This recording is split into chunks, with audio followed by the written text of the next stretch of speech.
Will you put your hands down? Put your hands up, please.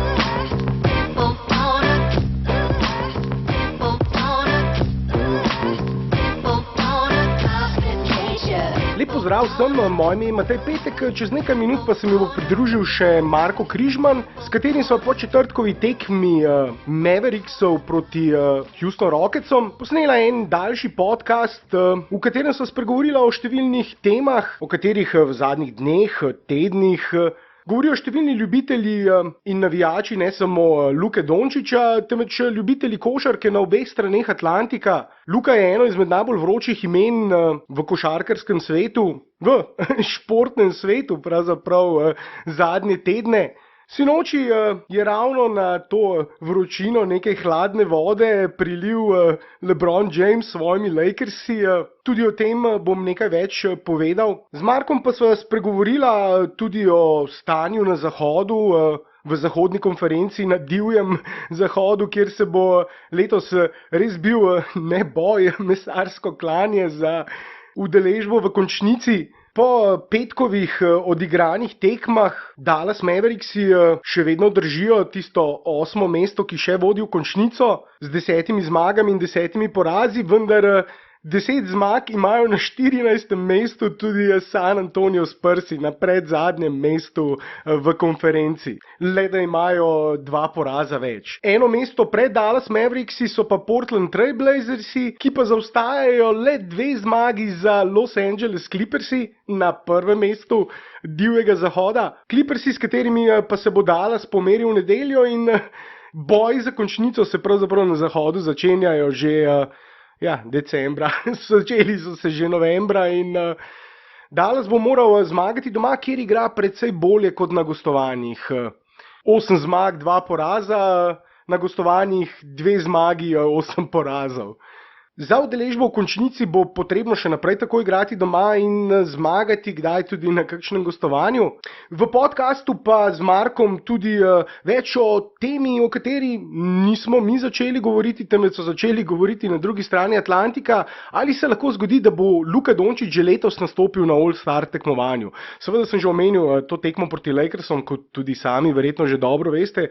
Luka ni blestel, vendar do te tekme so bile njegove številke zgodovinske, vse so še vedno številke v tej sezoni zgodovinske, malce slabše. Luka je recimo ravno sedaj po tej tekmi prekinil rekord po številu zaporednih odigranih tekem, ki jih je končal z dvoštevilčnim točkovnim izkupičkom. Takih tekem je imel 19, predtem je pa ta rekord držal Kevin Durant z 16 takimi tekmami, torej tudi Kevin Durant je kot najstnik prej imel slabšo tekmo kot tako slabo tekmo kot Luka Dončić, prvi najstnik, ki je odigral 19 zaporednih tekem, na katerih je dosegal vsaj dvoštevilčni točkovni izkupiček. In ta hype, o katerem pogosto govorimo, je res dosegel vrhunec po tisti tekmi z Rocketsi. Po tisti vrsti izjemnih, neverjetnih potez. Vrstijo se mnoge primerjave in tudi o tem so več spregovorila z Markom, namreč s kom lahko primerjamo Luko Dončića.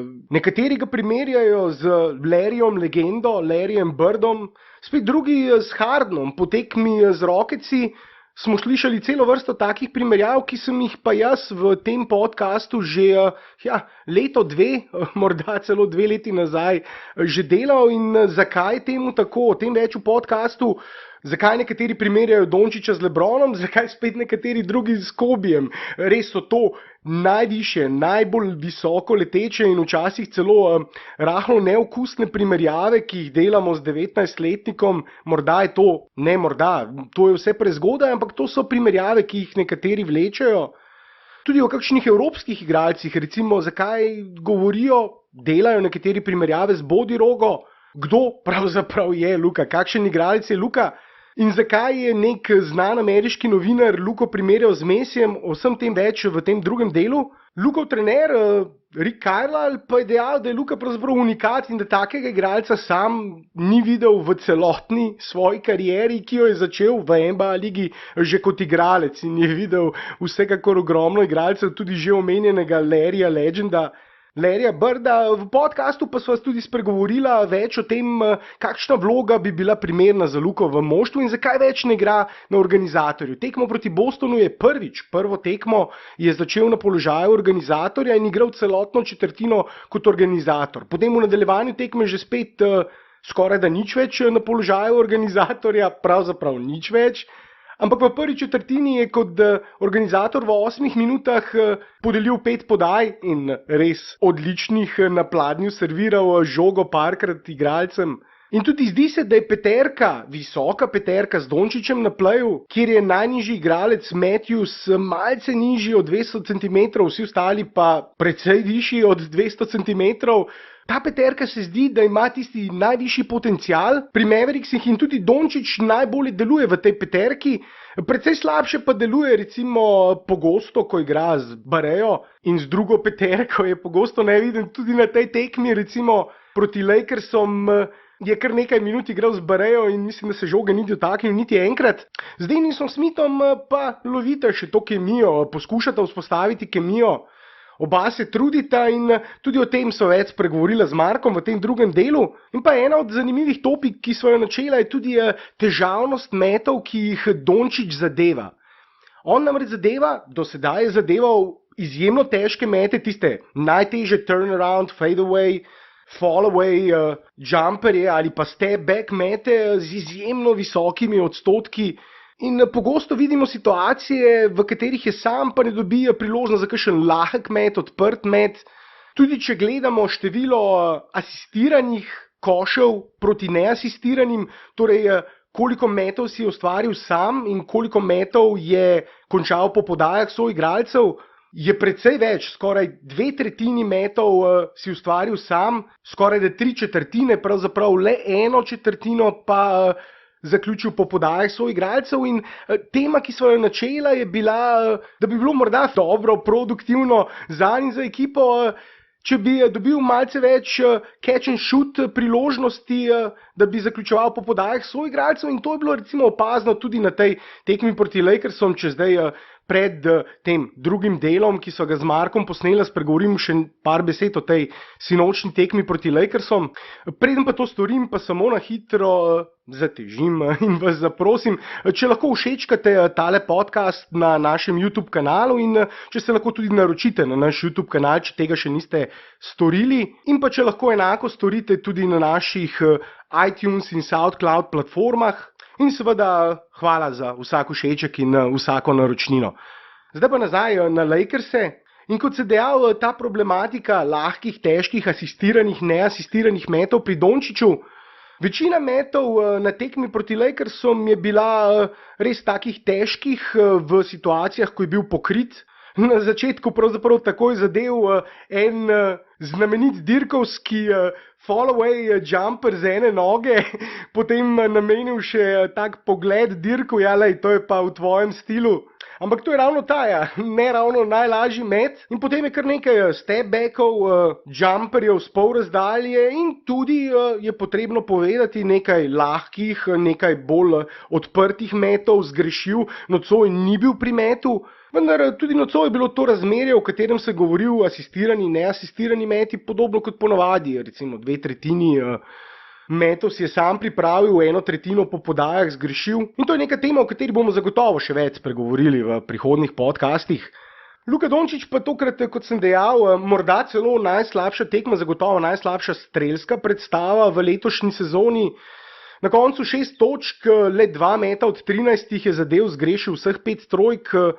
Temu dodal še 6 skokov, 5 podaj, 3 ukradene žoge in 2 blokadi. Dobro igral v obrambi, že v prvi četrtini, takoj na začetku, kot sem dejal, dirkovski fallaway jumper z ene noge in potem še na drugi strani dvakrat v enem napadu blokiral LeBrona. Spet zažgal vsa družbena omrežja, ampak to je bil tisti vrhunec te predstave, že na začetku prve četrtine sinoči, potem pa nič kaj impresiven, čeprav v obrambi dobro. V obrambi, tako kot celotno moštvo, to je tisto, kar velja pri Dallasu v tej sezoni, oziroma zakaj je prišlo do tega preobrata. Namreč sezono so začeli z 2 zmagama in 7 porazi, potem pa popolni preobrat in pred tem porazom proti Lakersom so imeli 10 zmag, 9 porazov, sedaj 10 zmag, 10 porazov. Glavni razlog je pa predvsem boljša obramba. Napada niso toliko izboljšali, čeprav so izboljšali tudi kemijo v napadu, seveda so bolje uigrani. Druga peterka, ki je bila uigrana že lani, sedaj še bolj je uigrana. Tudi tisti glavni preskok, obramba in predvsem obramba trojke.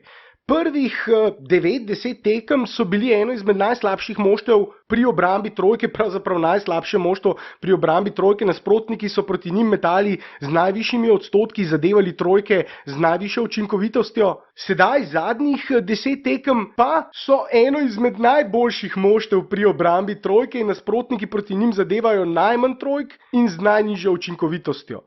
Lakersi, ki tudi sicer ne slovijo po dobrem metu za 3, vemo, to je njihova slabost, so nocoj metali 30% za 3. Torej, tukaj so tudi to tekmo Mavericksi opravili dobre delo, vendar boljši met Lakersov iz igre. Šepala je obramba pod obročem, namreč kar 62 točk so Lakersi dosegli iz neposredne bližine obroča. To je 22 točk več kot Mavericksi, ki pa niso metali dobro iz igre, niti dobro za 3. Torej niti za 2, niti za 3 dober met iz igre 39,5, za 3 pa 25,6.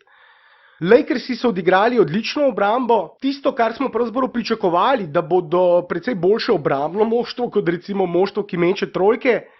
Tisto se vsaj na začetku sezone ni uresničilo, vendar se vedno bolj uresničuje. Torej, Mavericksi in Lakersi v zadnjem obdobju, vsaj na tekmah, kjer zmagujejo, igrajo precej boljšo obrambo in tudi nocoj je odločila ta boljša obramba Lakersov in kot sem seveda že dejal, v napadu so Lakersi dosegli kar 62 točk iz neposredne bližine obroča in pa 31 točk iz protinapadov. Seveda teh 62 točk gre tudi v račun teh 31 točk iz protinapadov, ker namreč velik del teh točk iz protinapadov so zaključili v neposredni bližini obroča. In tisto, kar morda rahlo skrbi, je, da to ni bila ravno posledica izgubljenih žog. Čeprav je Dallas izgubil 16 žog, so jih na drugi strani Lakersi izgubili 18 in obe moštvi sta dosegli 17 točk po izgubljenih žogah nasprotnika. Torej ta razlika, odločilna razlika ni bila ustvarjena pri teh izgubljenih žogah. Kar nekajkrat so Lakersi ujeli Dallasovo obrambo, ki je očitno zaspala, in tudi po doseženih koših Dallasa izpeljali protinapad, hitra podaja igralcu, ki je utekal, na katerega so pozabili in bum, koš. To se je parkrat zgodilo in teh skoraj 20 točk več iz protinapadov, lahkih točk, je na koncu tudi ustvarilo tisto odločilno razliko, zaradi katere so Lakersi dobili tekmo. Dallas sicer začel precej bolje in ena stvar, ki jo velja tudi izpostaviti, je to, da tokrat druga peterka Dallasa, ki je v tej sezoni blestela, igrala odlično, ni igrala dobro in vendar tokrat celo izgubila tekmo in bila precej bolj odgovorna za poraz kot prva peterka, ki je recimo že v prvi četrtini poskrbela za dvoštevilčno prednost in na račun katere je Dallas v drugi četrtini vodil že za 15 točk. Potem pa ravno, ko je druga peterka začela igrati, je ta razlika skopnela, čeprav je Dallas tudi v tretji četrtini držal prednost, odšel na odmor s prednostjo. In šele potem nekje proti koncu tretje četrtine, že spet, ko je Carlisle začel z rotacijami, je Los Angeles, so Lakersi ujeli goste in potem držali rahlo prednost tam nekje do 7-8 minute zadnje četrtine. Potem pa je, ko je LeBron vstopil v igro, on poskrbel za tisto odločilno razliko, dosegel 11 točk, med 4-5 v 6 minutah zadnje četrtine. Po vodstvu Dallasa za 15 točk v drugi četrtini, na to vodstvo za 16 točk par minut pred koncem Lakersov. Torej 31 točk preobrata na koncu na tekmi in tekma je bila odločena pred zadnjim sodnikovim žvižgom oziroma pred sireno, ki je označila konec tekme. Zakaj Luka med 2-13, mogoče še kakšno besedo o tem, namreč omenil sem že dobro obrambo in velja izpostaviti Brandona Ingrama. On je ta ključni obrambni igralec, ki je pokrival Luko, in Brandon Ingram, 206-207 visok igralec, ki ima pa kar 222 cm meri njegov razpon rok, torej izjemno dolge roke ima. Roke ima kot da bi bil recimo Bobby Marjanović, ob tem pa seveda malce nižji in izjemno gibljiv igralec tudi za svojo višino. In on je pravzaprav tisti igralec, ki je Luki letos povzročal največ težav v obrambi. Že na prvi tekmi proti Lakersom, ko ga je pokrival večinoma prve 3/4, Luka ni dobro metal in se je razigral šele v zadnji četrtini. Ko ga recimo ni več pokrival Ingram, ki je dobil takrat, mislim, da 5 na koncu, če se ne motim, celo 6 osebnih napak in moral predčasno na klop. Tokrat pa ga je pokrival malo da ne celo tekmo in opravil zopet odlično delo. Opravil je boljše delo kot recimo Kawhi Leonard ali pa Paul George, dva igralca, ki Kawhi zdaj kandidira celo za najboljšega obrambnega igralca na zunanjih položajih.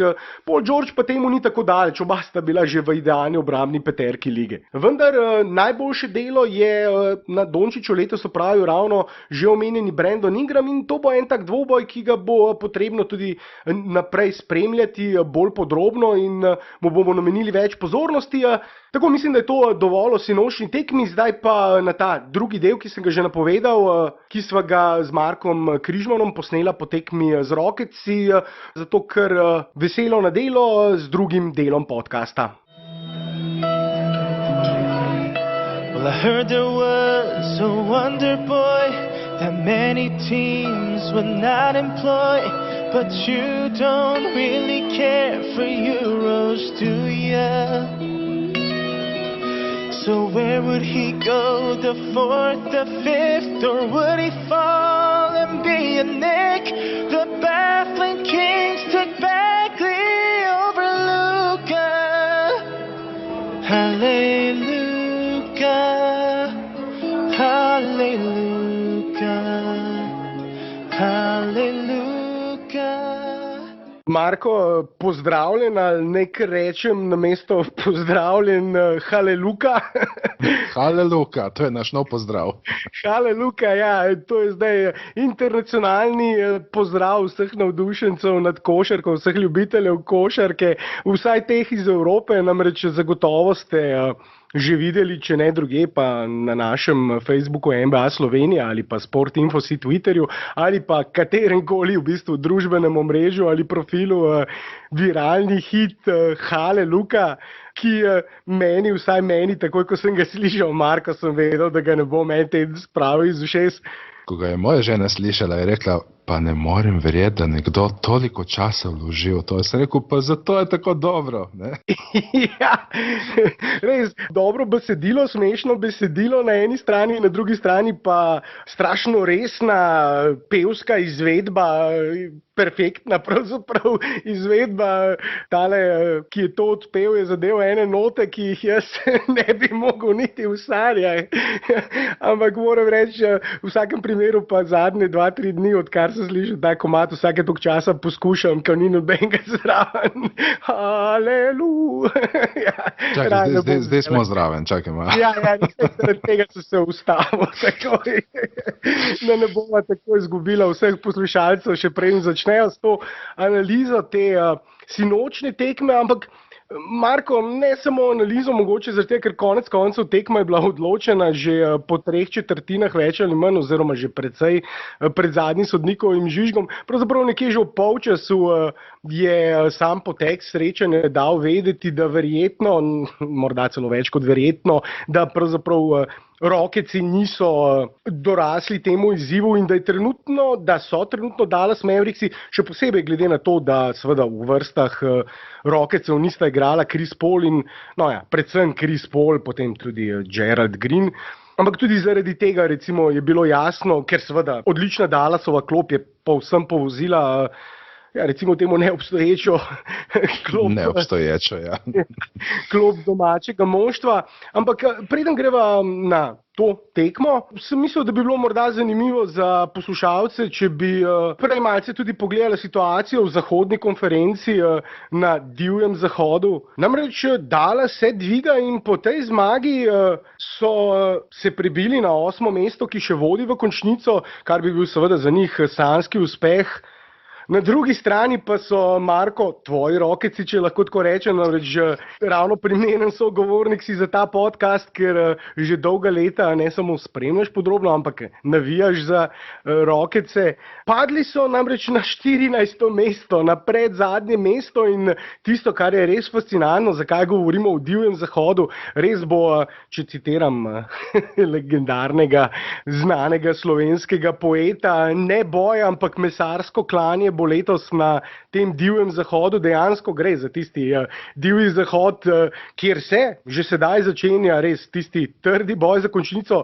LA Clippersi, ki trenutno zasedajo prvo mesto, presenetljivo, tako kot je presenetljivo, da so tvoji Rocketsi na 14. mestu, imajo 13 zmag, Rocketsi na 14., torej pred zadnjem mestu zahodne konference, pa 9 zmag.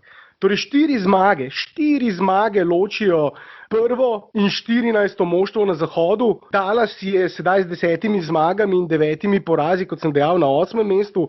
Pred njimi Lakersi z le 1 zmago več, Memphis Grizzly pred njimi še z le 1 zmago več, potem pa 5., 4., 3., 2. in prvo moštvo, vsi pravzaprav 13-14 zmag, le različno število porazov in nagnetena so ta moštva kot, kaj bi rekel, kure v kokošnjaku, niti ne vem, Marko, kakšen primer bi dal. Kure v kokošnjaku so bili bolj danes obrambni igralci Houstona, ampak če ostanemo pri zahodni konferenci, od lanskega leta sta samo 2 dobra moštva letos padla, to so Houston Rockets in Utah Jazz.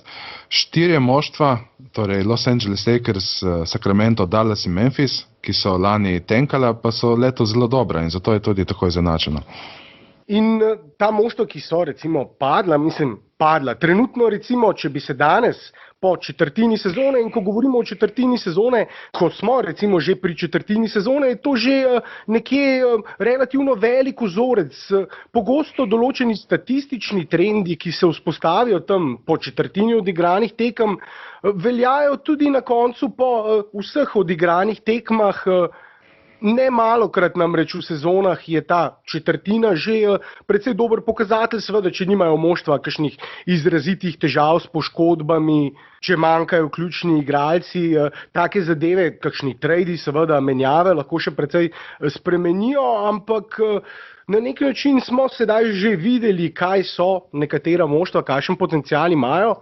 In če bi se danes začela končnica, ne bi bilo v končnici Pelikanov z Davisom, tudi Kingsi so do danes še bili v končnici, danes pa so že padli, iz končnice Timberwolvesi ne bi bili, potem pa seveda tisto, kar je morda največje presenečenje, je največje presenečenje, San Antonio Spursi, Utah Jazz, Houston Rocketsi, 12., 13. in 14. moštvo. 3 zahodna moštva, za katera so mnogi pred sezono, ne samo poznavalci, temveč tudi tiste stavnice, ki ponavadi najbolje vedo in najbolje zadanejo pri teh napovedih, vsi po vrsti predvidevali, da bodo ta 3 moštva, še posebej seveda Houston Rocketsi, povsem pri vrhu, Utah Jazz, da se bo boril za celo prednost domačega parketa v končnici, torej za prva 4 mesta na zahodu. San Antonio Spursi pa tudi kljub seveda menjavi Kawhija, prišel je DeMar DeRozan, ampak še vedno je Greg Popovich tam glavni trener in vsi so pričakovali, da ne bodo tako dobri, ampak glede na to, da so lansko sezono bili brez problema v končnici, kljub temu, da sploh ni igral Kawhi, so letos dobili DeMar DeRozana, ki vsaj igra, definitivno so recimo močnejše moštvo kot lansko sezono, ko Kawhi ni igral. Tako da tudi za njih so vsi pričakovali, da bodo v končnici in sedaj, kot so dejala, le Phoenix Sunsi našega selektorja so že verjetno povsem neverjetno, tudi tukaj ne rabim nobenih pogojnikov, so že izločeni iz resnega boja za končnico, 4 zmage, 16 porazov. Oni že počasi pogledujejo proti naslednjemu draftu. In glede na to, da so sezono začeli brez organizatorja v svojih vrstah, da je moral Kokoškov na vse mogoče in razne načine krpati njihovo igro in to početi recimo z centrom, ki ni naravno najboljši v obrambi. Center pa je tako pomembna pozicija, da ga je težko skriti v obrambi. Seveda to, kar se dogaja, niti ni kakšno posebno presenečenje, ampak o Phoenix Sunsih bo verjetno Marko kdaj drugič govorila. Posvetiva se zdaj Dallasu, pa bi preden greva samo toliko te še vprašal v tej konferenci, kaj je tisto največje presenečenje zate, ravno tvoji Rocketsi ali pa morda to, da so Clippersi po četrtini sezone prvo moštvo na zahodu. Letos me najbolj presenečata Clippers in Memphis Grizzlies. Te dve moštvi sta bili lani izven playoffov, Memphis je tankal in dodal samo enega novinca in kar naenkrat je bil celo prvi, mislim, da 1 ali 2 dni nekaj časa od tega. Res, ta dva moštva sta me zelo presenetila. No, in te dve moštvi sta dodali tudi 2 odlična novinca, Clippersi so dodali 2 odlična novinca, še enega je dodal pa Memphis, enega izmed odličnih top 5 rukijev, Jaren Jackson Jr., odličen center, ki se prav tako kot ostali novinci v ostala moštva odlično vklopil in mi da tudi pripravljava en podcast na temo letošnjih, moramo povedati, odličnih novincev in za ta rookie razred, rookie class, mnogi predvidevajo za ta nabor, da se bo približal tistemu legendarnemu ali pa ga morda celo nekoč prekosil, tisti legendarni nabor iz leta 2003, LeBron James, Dwayne Wade, Carmelo Anthony, Chris Bosh, 4 Hall of Famerji, 4 igralci, ki so na svojem vrhuncu sodili ali pa še vedno sodijo med najboljših 10, zagotovo med najboljših 15 igralcev lige. Mnogi pravijo, da bi letošnji nabor prav tako lahko postregel s 3, 4 ali pa morda celo več bodočimi Hall of Famerji, kar se ne zgodi vsako leto, kar se zgodi enkrat na 15, 20 ali pa še več let. Ampak v ostalih novincih v enem od teh prihodnih podcastov posvetiva se zdaj Dallasu in Luki Dončiću. Hale Luka še vedno navdušuje. Res, ko so zadnjič z Blažem pripravljala en podcast na temo slovenske nogometne in košarkarske reprezentance, in seveda slika tam ni najbolj sončna, recimo temu, pa sem zelo prijazen in to mislim, da na bolj lep način ne bi mogel tega zapakirati. Reči, da slika ni najlepša, ker bi lahko še precej...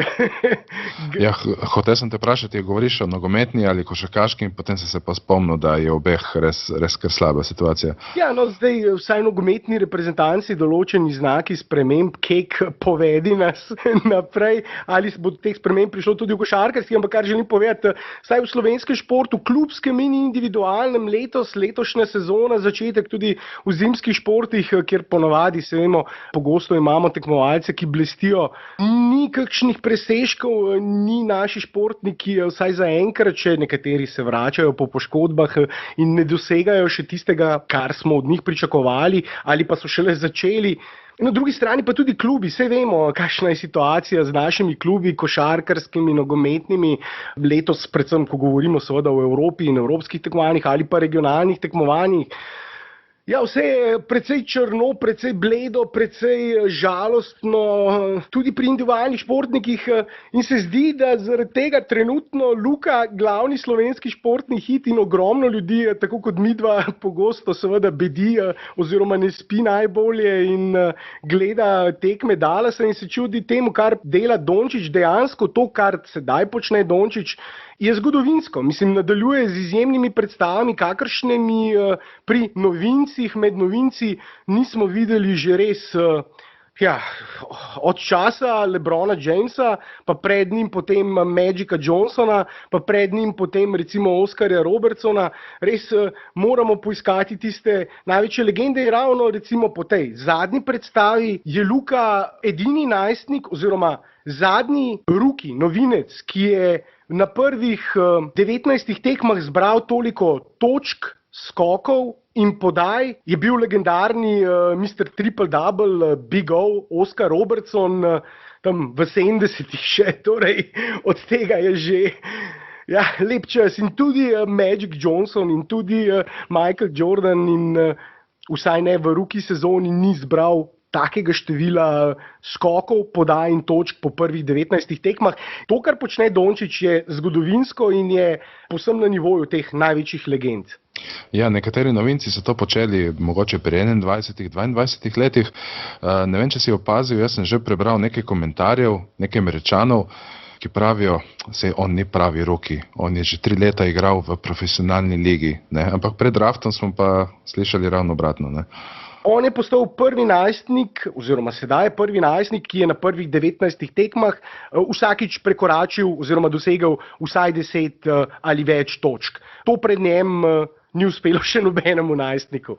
Ko njegove številke poskušamo nekako umestiti v ta zgodovinski kontekst, res vidimo, da se povsem enakovredno lahko primerja s temi najvišjimi legendami, tudi ko recimo te številke priredimo glede na število posesti in jih recimo priredimo na 100 posesti, zato da izenačimo, ne glede na to, ali so igrali hitreje ali počasneje, izenačimo pri vseh enako število posesti, vidimo, da glede na čas igranja, število posesti žoge, usage rate, torej vsi ti faktori, ki določajo, koliko časa ima nek igralec žogo in na kakšen način igra, se lahko Luka povsem enakovredno primerja s temi največjimi imeni, vendar tudi v letošnji sezoni, če pogledamo samo njegovo število točk, košev, skokov in tisto osnovno učinkovitost iz igre, vidimo, da toliko ali več točk, skokov in podaj ob taki učinkovitosti oziroma takem odstotku meta iz igre, poleg Luke Dončića dosega samo še Kevin Durant, Giannis Antetokounmpo, Anthony Davis, LeBron James, DeMar DeRozan, Blake Griffin in Marko še Russell Westbrook. Torej 8 igralcev. In tudi recimo, če pogledamo samo točke in skoke, pa učinkovitost, samo točke in podaje, pa učinkovitost, ali pa samo točke, skoke in podaje, v vsakem primeru dobimo res tisto najbolj elitno skupino najboljših igralcev lige. In tukaj se morava zdaj vprašati, Marko, še preden greva v analizo sinočne tekme, ali si Luka morda že letos zasluži nastop na All-Star tekmovanju? Kaj praviš? Definitivno si zasluži. S takšno statistiko mislim, da še nobenega niso pustili zunaj All-Star tekme. Zasluži si ne samo zaradi statistike, ampak tudi zato, ker pod njegovim vodstvom njegova ekipa igra zelo, zelo dobro. In to mislim, da je tudi en takšen kriterij, ki ga gledajo vsaj trenerji, ki bodo izbrali rezerve, ker verjetno v prvo postavo ne bo izbran s takšno konkurenco na zahodu. Ja, tako kot si dejal, s tako statistiko in ob uspehu moštva so v zadnjih letih igralci redno igrali na All-Star tekmi, oziroma če gledamo skozi celotno zgodovino, so le redki igralci ob takih številkah in že spet uspehu moštva izpustili oziroma niso sodelovali na All-Star tekmi. In ta imena, ki sem jih omenil, to tudi potrjujejo. Mislim, da bodo vsi te igralci sodelovali na All-Star tekmi letos z le kakšno redko izjemo. Recimo DeMar DeRozan, ki sodi v to skupino igralcev, ki dosega toliko točk, skokov in podaj, morda ne bo igral na All-Star tekmi, zato ker, kot sva dejala, Spursi trenutno niso na mestih, ki vodijo v končnico. In če imata dva igralca podobno statistiko in je moštvo od nekoga precej više rangirano, oziroma na mestih, ki vodijo v končnico, potem si seveda zasluži nastop na All-Star tekmovanju pred njim. Zdaj, že spet, če bi Luka res zaigral na letošnjem All-Star tekmovanju, bi bil to še en zgodovinski mejnik. Samo tisti najboljši in zdaj tako na pamet iz glave, Michael Jordan, mislim, da Magic Johnson, Larry Bird, da so nastopili v svoji rookie sezoni že na All-Star tekmovanju. Nisem prepričana, slučajno, veš, Marko, je LeBron... Ne, Matej, LeBron James v svoji rookie sezoni ni bil All-Star, niti v drugi, šele v tretji je prišel na All-Star tekmo. Tako da, ja, če bi to Luki resnično uspelo, bi bil to še en izjemen uspeh. Res ne da se poudariti, kako neverjeten je ta dosežek, kakšne izjemne igre in s kakšnim navdihom pravzaprav Luka igra. To je tisto, kar je, mislim, res, če imaš, danes sem tweetnul, sicer, kaj če mi zdaj govoriti, kaj sem jaz tweetnul na podcastu, pogosto to rečem, pa potem pomislim, malo se smešno sliši, kaj sem jaz tweetnul, govorim na podcastu, ampak pomislil sem, če imaš rad košarko, potem moraš imeti rad Luko Dončića oziroma moraš rad gledati Luko Dončića, kako igra košarko, ker res navdih poteze danes tudi proti Rocketsam. V soboto proti Bostonu, namreč Dallas Mavericksi so sedaj v zadnjem tednu, 10 dneh premagali Golden State Warriors, premagali Boston, sedaj še Rocketse, predtem recimo Utah za 50 točk, predtem še Oklahoma. Seveda na vseh teh tekmah, ne na vseh, ampak na določenih olajševalne okoliščine proti Oklahomi ni bilo Westbrooka, sedaj proti Rocketsom manjkal Chris Paul, Golden State, vemo, Steph Curry in Draymond nista igrala, ampak vsa ta moštva, recimo, če bi pred sezono delali lestvico in rekli, ali bo Golden State brez Draymonda in Stepa in samo z 2 top 10 igralcema in drugim najboljšim igralcem lige Kevinom Durantom uspel premagati, recimo Dallas, bi vsi stavili, da jih bo uspel. Ampak Dallas jih je precej, ne bom rekel prepričljivo, saj kar se tiče tekme z Golden Stateom, vemo, je bila napeta tekma, ki jo je Luka v samem zaključku odločil, ampak recimo Boston prepričljiva zmaga, tam 4-5 minut pred koncem so povedali za 16 pik in je bila tekma več ali manj odločena, oziroma je bila odločena, danes pa seveda tudi proti Rocketsom tekma odločena, ja. Pravzaprav na nek način je bilo jasno že v polčasu, ko so jim natresli tam 74 točk, če se ne motim. Ja, 74, ja. Mislim, da rekord po številu prejetih točk Rocketsov v enem polčasu in tekma je bila več ali manj odločena. Sicer so se Rocketsi približali v tretji četrtini, ampak potem hitro po tistej, mislim, da na 5 točk so se približali, ampak potem je sledil niz 13-14 nič Dallasa in že spet blizu 20 točk razlike in to so potem uspešno držali celotno zadnjo četrtino.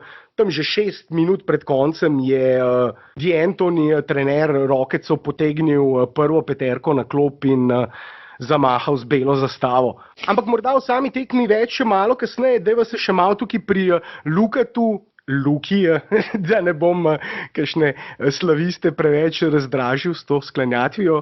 Dajva se zadržati še malo pri njemu in tem all-star vprašanju, konec koncev je to tisto, kar nas najbolj zanima.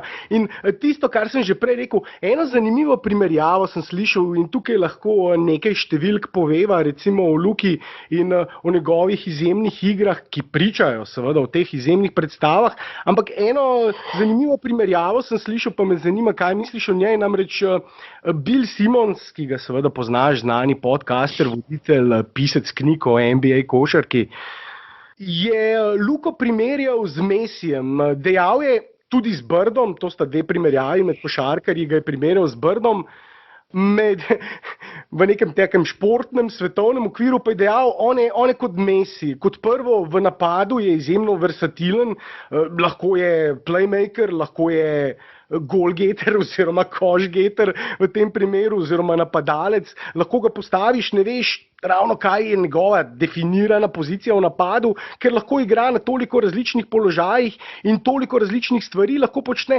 Ob vsem tem, seveda, tej podobnosti, je pa potem še ta faktor, da počne seveda na parketu vragolije kot Messi na zelenici, navdušuje s podajami na eni strani ali pa z neverjetnimi koši. Danes smo videli z polovice tiste prvi 2 trojki Marko iz kota, še posebej tista prva, ki je bila dobesedno čez tablo, fall away, oziroma fade away, jumper iz kota, tistega mrtvega kota.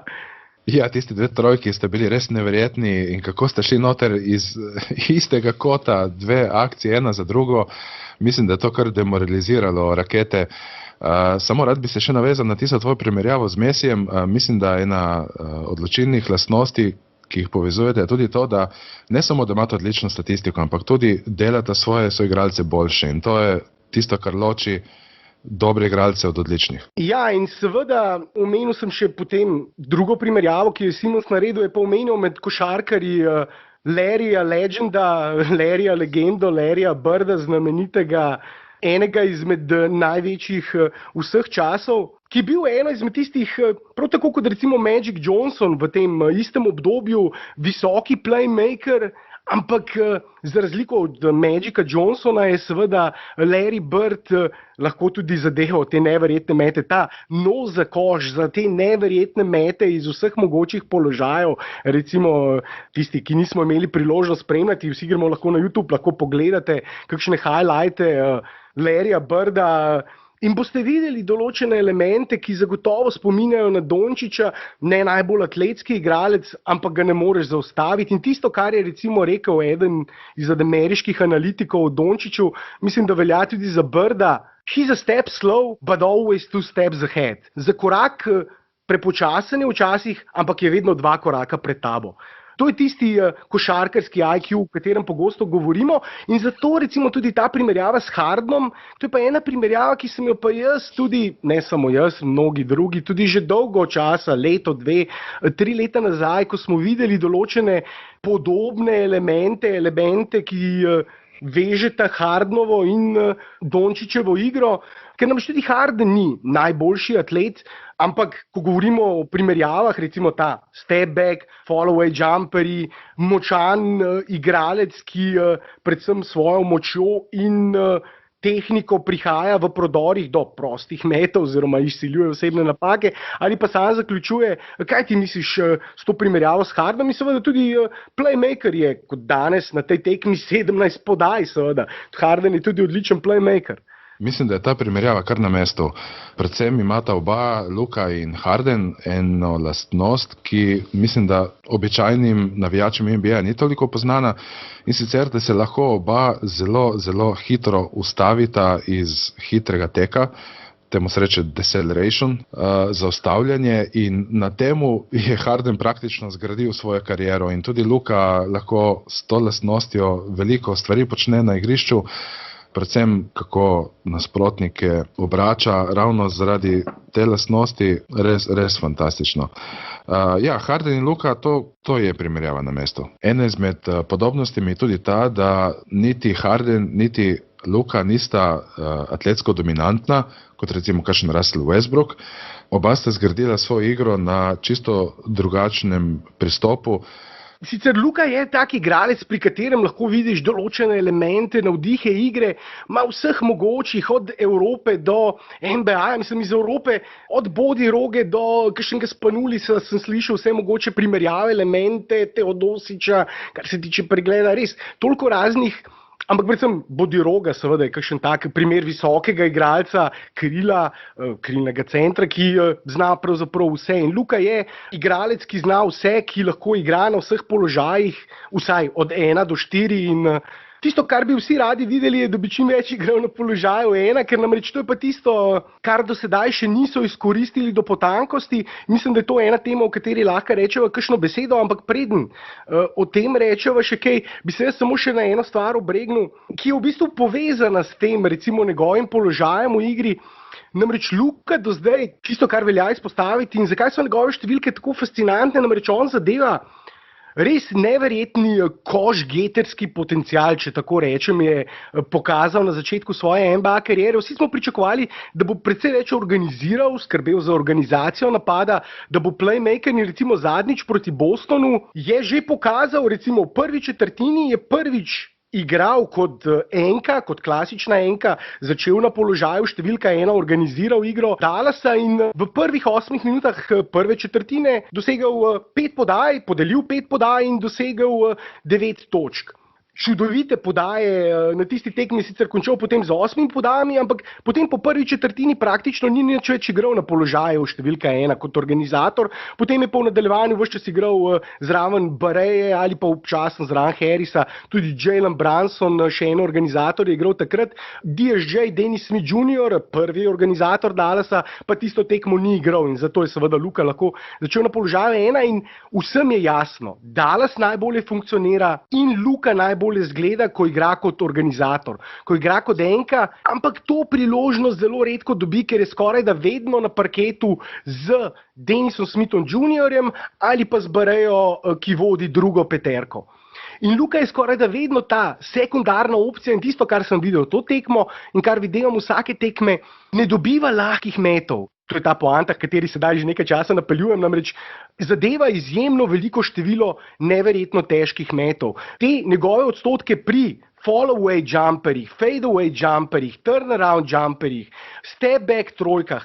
In Luka te mete, step-back trojke zadeva z neverjetno visokimi odstotki. V ligi je samo James Harden, brada, današnji nasprotnik Luke, zadev več step-back trojk letošnjo sezono. Luka je pa sam zadev več step-back trojk kot 22 preostalih moštev skupaj in vseh njihovih igralcev skupaj.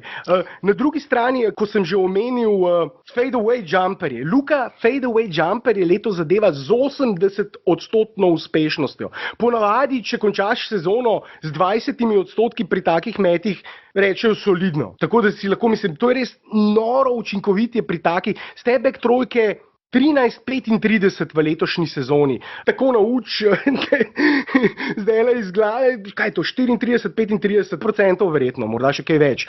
Za step-back trojke precej nad povprečjem. Že spet, to so meti, ki jih večina igralcev, če jih sploh poizkuša, zadeva z malce več kot 20%, če seveda niso James Harden ali Luka Dončić. Ja, Matej, tukaj bi se rad navezal na dve zadevi, ki si jih omenil. Prva je Luka kot druga ali pa tretja opcija v napadu. Dostikrat vidimo, da najprej Dennis Smith Jr. kot prvi organizator oziroma Barea organizator sklopi, poskuša pick and roll ali kakšno drugo akcijo izvesti in ko mu to ne uspe, pač poda Luko to v njih zadnjih 5-6 sekund in kakšen drug igralec bi bil dosti manj uspešen. Luka pa zadeva take težke mete, kot recimo tiste prve dve trojke danes proti Hardenu, proti raketam, da je to že kar neverjetno.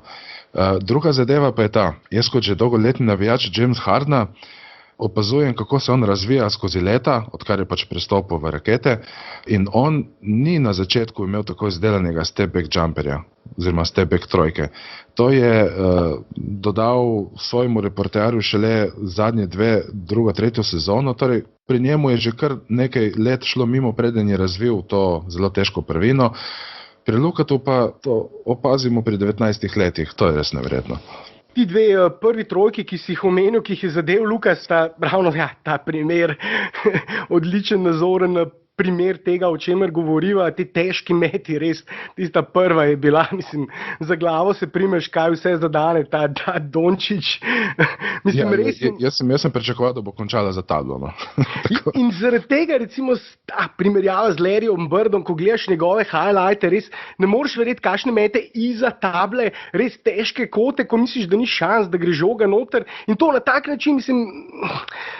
Res, za tiste, ki, seveda, za vse, ki nismo imeli priložnost, oziroma domnevam, da za večino najnih poslušalcev, ki niso imeli priložnost v živo spremljati Larryja Birda, YouTube in highlighti, poglejte in povejte v komentarjih, kaj menite za to primerjavo.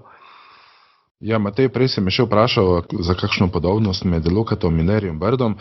Larry Bird mislim, da je bil primarno skorer oziroma zadolžen za točke, Luko pa so vsi na začetku kariere videli kot odličnega podajalca. Zdaj pa dejansko vidimo, da Luka je odličen skorer, pa tudi Larry Bird recimo bil zelo podcenjen podajalec. Ne? Ja, te primerjave res morda se komu slišijo malce preveč, ampak vse, kar lahko jaz rečem, poglejte kakšno tekmo Luke. Poglejte, kaj dela, kako igra pri 19 letih. Larry Bird je bil prvo sezono, mislim, da že 23, ko je on prišel prvo sezono kot rookie, kot novinec. Takrat mislim, da so morali odigrati še vsa 4 leta koledža, univerze, fakultete.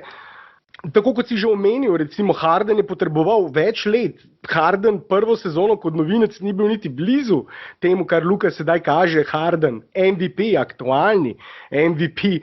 Zaradi tega, če upoštevamo, da je to začetna točka, zaradi tega seveda delamo te zgodovinske primerjave in gledamo, kje so tisti najboljši igralci v zgodovini bili v njihovih rookie sezonah, in ko vidimo, da so bili približno tukaj kot Luka, ali pa je Luka sedaj še boljši pri še mlajši starosti, ja.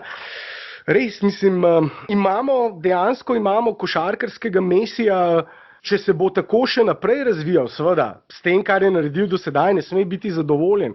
In če samo naredim, recimo, če že vlečemo primerjave z največjimi, recimo LeBron James je prvo sezono v NBA imel, mislim, da tam približno statistiko 20, 5, 5 skokov, 5 podaj ali pa 6 skokov, 4 podaje. Zelo podobno kot Luka sedaj ob precej nižji učinkovitosti, skoraj 10% nižjemu metu iz igre in za 3 true shooting odstotku. LeBron je vrgel 5-6 metov več praktično zato, da je dosegal isto število točk v svoji rookie sezoni, tako da Luka ima še boljšo sezono, zato govorimo o teh zgodovinskih presežnikih, ampak LeBron je bil 1 leto mlajši, potem pa drugo sezono, ko je igral svojo sophomore sezono, ko je bil star 19-20, je pa že dosegal 27-7-7, 27 točk, 7 skokov, 7 podaj približno, torej preskok iz prve rookie sezone na drugo je bil za skoraj 7-8 točk več, tako da tako bo moral tudi, če bomo želeli še naprej vleči podobne primerjave, napredovati tudi Luka in seveda tukaj je tudi vprašanje, kako bo sedaj Dallas naprej gradil svojo ekipo zraven Luke. To je dosti širša in težja tema za verjetno kdaj drugič, ker namreč dejstvo je, da Luka, to so že male načela, bolje igra kot organizator. Sedaj pa vedno ima v postavi zraven sebe organizatorja, ki mora ves čas žogo igrati. In DSJ, Dennis Smith Jr., še posebej pa Barea, sta organizatorja, ki, če gledate tekmo, res Luka ni fokus njihovega napada. Seveda je v določenih situacijah, ko prevzema odgovornost, v zaključku tekem vedno bolj, vedno več, njegov usage rate je vedno večji, ampak zraven sebe ima organizatorja in ko je Barea recimo razigran, je Luka tudi po 5-6 napadov zapored v kotu brez žoge, se ne dotika recimo žoge po več napadov zapored.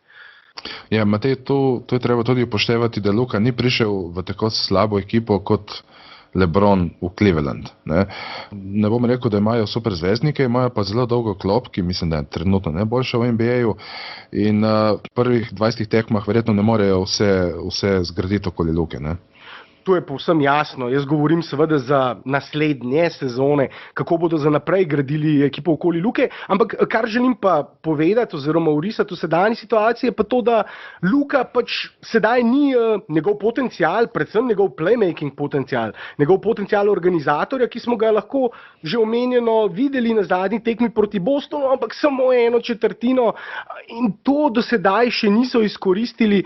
Ne bom pretiraval, če rečem, Marko, da so izkoristili približno 30% Dončićevega playmaking potenciala kot organizatorja do sedaj. Res je, ja. Zelo težko je dati zdaj Lukatu žogo za čisto vsako tekmo po enem letu razvijanja Dennis Smith Jr. Žal ali pa nesrečo, ne vem, kako bi rekel, ne. Takšna pa situacija trenutno. In seveda se bodo morali odločiti, kaj bodo naredili z Dennisom Smithom Jr. Sicer povsem možno je, da se bo Dennis Smith Jr. izboljšal v igri brez žoge, izboljšal kot catch and shoot igralec, ki lahko recimo iz kota širi prostor za Dončića, igra brez žoge, igra dobro obrambo. Ampak zaenkrat še ni tak igralec in recimo to v določenih pogledih tudi stane oziroma je stalo Dallas kakšne zmage, namreč tudi številke, konkretne številke potrjujejo, ko Dončić igra brez Smitha, igra Dallas bolje, dosega več točk na eni strani in prejema manj točk. Njihova obramba je boljša in njihov napad.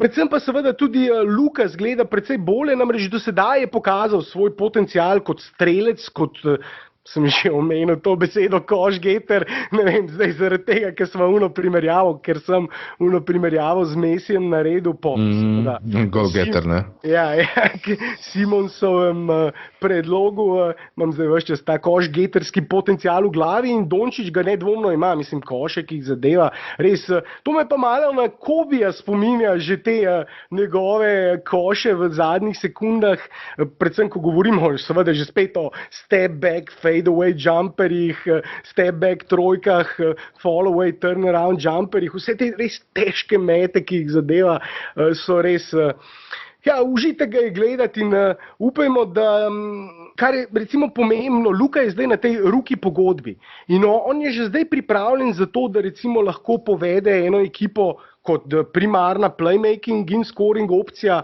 v playoff. Mislim, da v tem ni nobenega dvoma več. Bomo videli, kako se bo obnesla njegova kondicija, recimo v zaključku sezone, ali bo zadev ta famozni rookie wall, ki se pogosto zgodi vsem rookijem in recimo pade njihova forma tam nekje na sredini, zaradi tega, ker niso vajeni takega ritma, takega števila minut, tako napornih tekem. To se pogosto zgodi, ali se bo to zgodilo tudi Luki, ne vemo, možno, morda. Ampak zaenkrat je on sposoben, da vodi playoff ekipo na zahodu in to bi bilo dobro, da Dallas izkoristi in tudi razmisli o kakšnih tradih, menjavah, morda tudi Denisa Smitha Jr. Vse to so teme, o katerih recimo konkretno navijači Dallasa ne marajo razmišljati, ker so seveda, ti si že omenil, vložili precej v Denisa Smitha, ampak morda bi morali o tem začeti razmišljati in seveda mi evropski navijači bi radi videli polni playmaking potencial Luke razvid do potankosti. Če bi on imel toliko žogo kot Harden, noben ne dvomi, vsaki spremlja tekme lahko vidi, da ko Luka igra žogo, vedno ponavadi kaj dobrega naredi. Tudi zapravi kakšno žogo preveč, ker poskuša kakšne nerealne podaje, ki v njegovi genialni košarkarski glavi svetijo v sekundi, ampak jih seveda drugi ne dojemajo na tak način in tako hitro. Ogromno žog izgubi zaradi tako imenovanih forced passes, ko želi izsiliti neko podajo, ki preprosto ali ni mogoča zaradi tega, ker igralec ni dovolj hiter, močan, skočen, ali ga ne razume, ali pa tudi prebere seveda nasprotnik njegove podaje, ampak ko gledaš tekmo, pozabiš takoj na izgubljeno žogo, ker v naslednjem napadu to popravi z čudovitim alley-oopom, z čudovitim prodorom, podajo, košem, trojko, karkoli. V vsakem primeru, v 90% primerov, 80% primerov, ko ima žogo, se zgodi nekaj pozitivnega in noben drug playmaker v njihovem moštvu v takem številu primerov ni tako učinkovit, še posebej pa ne Dennis Smith Jr. In zanimivo bo videti, kako bo to v nadaljevanju, ali se bodo morda res odločili za kakšno menjavo, ali bodo ustrajali pri razvoju Denisa Smitha Jr. Ja, Matej, to, kar se tiče Dennis Smith Jr. In kako on paše v ekipo, je pisal en kar veliki košarkaški medij na drugi strani luže, reče se mu The Ringer, da naredimo malo reklame. Dallas brez Dennis Smith Jr. igra boljše kot z njim. Predvsem trenutno zato, ker Dennis ni toliko dober v obrambi in tudi toliko ni dober brez žoge. In Luka ima zdaj eno takšno nemogočo nalogo. Brez Denisa igra bolje, hkrati pa njegova naloga, da igra z Denisom in ga naredi boljšega. In Luka je pred to težko nalogo, da mora nekoga, v katerega je Dallas toliko investiral, na položaju enke, zdaj narediti boljšega na položaju dvojke. To ni lahka naloga, še posebej ne za novinca. Ja, vem, kateri članek misliš, avtor je zanimiv, na zanimiv način je orisal to situacijo, ko je rekel, če parafraziram to, kar si zdaj povedal, oziroma če citiram, mislim, da avtorja, ki je pisal ravno o tem problemu Denisa Smitha Jr., namreč, da Luka mora sedaj izboljšati Denisa Smitha Jr., narediti igro Dallasa z njim učinkovito. Problem je pa v tem, da igra Dallasa brez Denisa Smitha Jr. bolj učinkovita in da je Luka brez Denisa Smitha Jr. bolj učinkovit. Najbolj učinkoviti bi seveda bili, če sploh ne bi igral on in če bi v prvi peterki Luka začenjal na položaju organizatorja, potem pa recimo drugo peterko vodil Bareja in kombinacije z različnimi večjimi playmakerji bi se lahko vmes izmenjevale na parketu. To se zdi daleč najbolj učinkovita in tudi majhni vzorci, katerih Luka igra na položaju organizatorja, seveda to potrjujejo. Kot sva pa že dejala, so pa najbolj učinkoviti takrat, ko igra tudi Dennis Smith Jr. in ko si z Luko delita te playmaking naloge, oziroma ko je Luka druga opcija na položaju ali pa tretja na položaju organizatorja. In zdaj vsa ta dolga zgodba je bila ravno zato, ker tako kot sem dejal že na začetku, Luka zadeva veliko teh zelo težkih metov in do konca sezone tako težkih metov na tak način, ob takem številu ne bo zadeval. Njegovi odstotki bodo padli, zato bodo padle tudi njegove točke, če mu ne bo Carlisle omogočil nekaj več lažjih metov, če ga soigralci ne bodo iskali na kakšnih odprtih catch and shoot situacijah, pogosto maha z roko, ko je sam, potem pa dobi žogo v zadnjih, sva že rekla, 4-5 sekundah in mora reševati z izjemno težkimi meti. Ja, tukaj bi lahko situacijo mogoče primerjal ravno s Houstonom, ko dva organizatorja igre, Chris Paul in James Harden zelo dobro sodelujeta skupaj. Je pa res, da tukaj Paul vodi igro klopi, za kar je pri Dallasu zadolžen Barea, ampak kljub temu, iz takšnega primera se da videti, da lahko dva organizatorja igre uspevata, seveda pa je treba vedeti, kdo je primarni organizator in kdo sekundarni. Tukaj je definitivno Luka tisti, ki bi mogel imeti več časa žogo v roki. Ja, in pri Dallasu nista samo dva, ni samo tako kot pri Houstonu, Harden in Chris Paul. Luka igra ali zraven Denisa Smitha ali pa zraven Barea, potem imajo pa še Brunsona in Harrisa, ki sta tudi, pravzaprav imajo 4 organizatorje. In vsi 4, z izjemo Jalena Brunsona, novinca, ki igra, ko je eden izmed teh 3 poškodovan, igra Luka vsako tekmo s 3 različnimi organizatorji in pogosto je v kotu, zdaj seveda morda na nek način Carlisle tudi še hrani, varčuje Luko za konec sezone, ravno da ne pride do tega rookie walla, da ne pride do prevelike izčrpanosti in zaradi tega morda Luka pogosto, ko igra z Barejo, se ne dotakne žoge vsak napad, prav recimo opazno je to glede na to, kako učinkovit je na določenih tekmah, ko dobiva žogo, je zaradi tega seveda še toliko bolj opazno, ko potem ne dobi žoge, ker se nič ne zgodi, ker napad včasih se tudi malce zaustavi. Čeprav druga peterka, to so že dejala, Dallasa igra odlično pod vodstvom Bareje, je ena izmed najboljših peterk, vendar tudi zaradi tega, ker pogosto tudi recimo Luka del časa, to vse čas govoriva, igra ravno s tem. Barejo igra z rezervnim organizatorjem, deli svoj čas in Luko Carlisle uporablja na nek način kot morda deklica za vse, ni najbolj primeren izraz tukaj. Mojster za vse je verjetno bolj primeren izraz, namreč uporablja ga v določenem trenutku, rabim dvojko, ga bom dal na dvojko, rabim trojko, ga bom dal na trojko, rabim štirko, ga bom dal na štirko, karkoli rabi v določeni situaciji, kjerkoli ima mismatch, ga dati in tam seveda Luka igra above replacement value, nad povprečnim igralcem na tem položaju že sedaj pri 19. In to je tudi recimo problem za take ekipe, kot so Rocketsi, ki veliko prevzemajo v obrambi. Luka ali ima na sebi višjega ali nižjega, je to neugoden mismatch, je to neugoden nasprotnik, lahko ubere pravo potezo in nekaj, Dallas igra odlično, druga peterka igra odlično. Zdaj nisva povedala toliko o tej tekmi, Marko, ampak mislim, da dovolj, se kaj dosti ni bilo zapovedati, ker kot sva dejala, tekma je bila odločena v polčasu, Dallas igra izjemno, sedaj tekma proti Lakersom v petek, morda tudi kakšen podcast na to temo. Več o podcastih, ki še sledijo, bom povedal v samem zaključku. Tebi pa se, Marko, sedaj res lahko zahvalim za to, da si vzel čas in kot sem dejal, midva kmalu z zanimivim podcastom o najboljših, o tem, recimo v navednicah, zgodovinskem rookie classu, ne samo zgodovinskem Dončiću, ampak kar nekaj teh rookiev lahko vsaj za enkrat rečemo, da igrajo, kar zgodovinsko. No? Ampak, Marko, hvala. Ja, hvala tudi tebi, Matej. Moram priznati, da na začetku nisem vedel, kako pristopiti k podcastu kot navijač Houstona, pa hkrati navijač Luke, ampak kar fajn se je razpletlo. No. Res hvala za to priložnost, že drugič sem z vami na podcastu in upam, da se še kmalu kaj slišimo. Vsekakor lep pozdrav Celje in se kmalu spet slišiva. Hvala, tudi tebi lep pozdrav Ljubljano. Jaz se pa vrnem čez nekaj trenutkov. Well, his game was strong, but we needed proof. We hadn't seen him play Mizzou, but his playmaking and passing overthrew ya. And he led the break, it wasn't fair.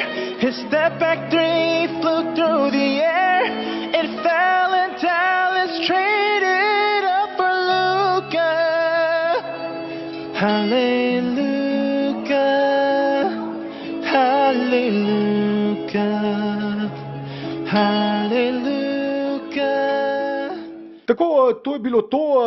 Upam, da po nedeljski tekmi reprezentance, torej drugi tekmi v tem reprezentančnem oknu, podcast z Blažem Bertalaničem o slovenski košarkarski reprezentanci in ali bi bilo tudi tam potrebno razmisliti o menjavi selektorja, o vseh težavah, peripetijah te briljantne igre Dončića v zadnjem času in vse dobre novice, ki prihajajo in odlične igre, ki jih kaže, seveda kar malce zakrijejo vse težave z reprezentanco in tudi dejstvo, da smo še vedno evropski prvaki, ne vem, nekako težave niso samo na obzorju, mnogo težav je tu in naslednjič o tistih malce bolj težavnih, črnih topikah, neprijetnih temah, o katerih pa nažalost moramo spregovoriti. Upam, da nam uspe v decembru biti tudi bolj redni, tako da spremljate vsa naša družbena omrežja. Sportinfo.si Twitter, Slovenija, NBA, Facebook, nogometni prestopi Facebook in Sportinfo.si Facebook. Skratka, vsa naša družbena omrežja. Všečkajte, naročite se in tisto, kar je najbolj pomembno, uživajte v tem, kar počnete in se zopet kmalu slišimo. Well, maybe he should have been your pick. Even though he's white and thick, he's colder than a tall glass of kombucha. And we all cheered for his debut, and injured Dirk was cheering too, and every man said shout.